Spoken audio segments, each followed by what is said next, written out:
Coming to you from the ReachMD studios, this is COVID-19 on the front lines. I'm Dr. Michael Greenberg.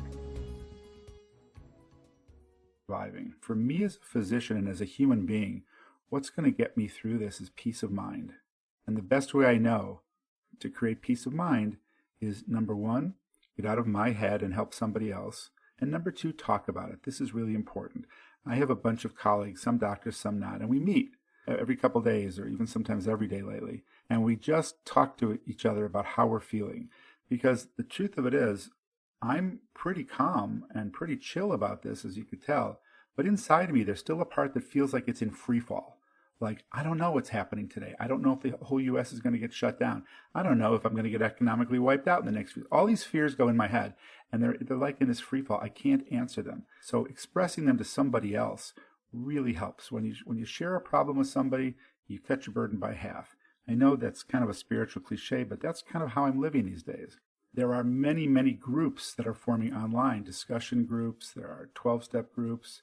There are groups of musicians, groups of actors. Find a group. Go online. I've been talking to friends and other doctors around the world. And I think after this pandemic, we're going to find that the world has opened up a little bit. And maybe we can come to realize that we're a unified planet. Here's another thing to do. Turn off the news. When every solitary case in a state becomes a breaking news item, it whips up our fear.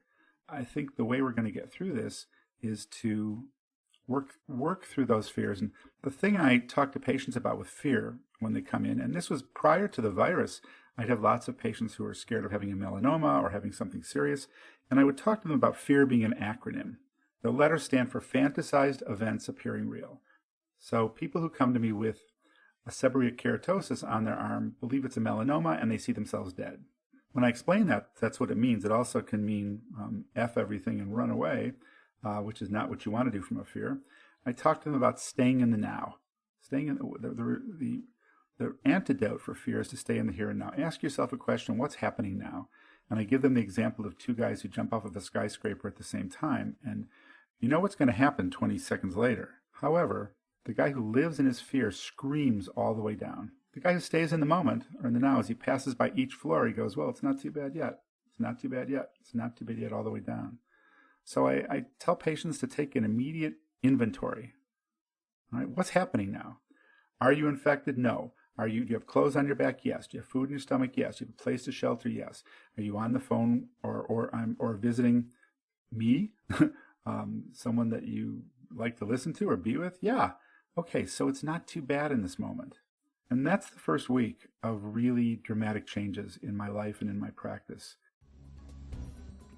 For ReachMD, this is COVID-19 on the front lines.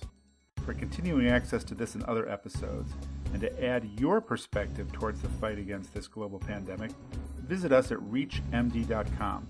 Thank you for listening.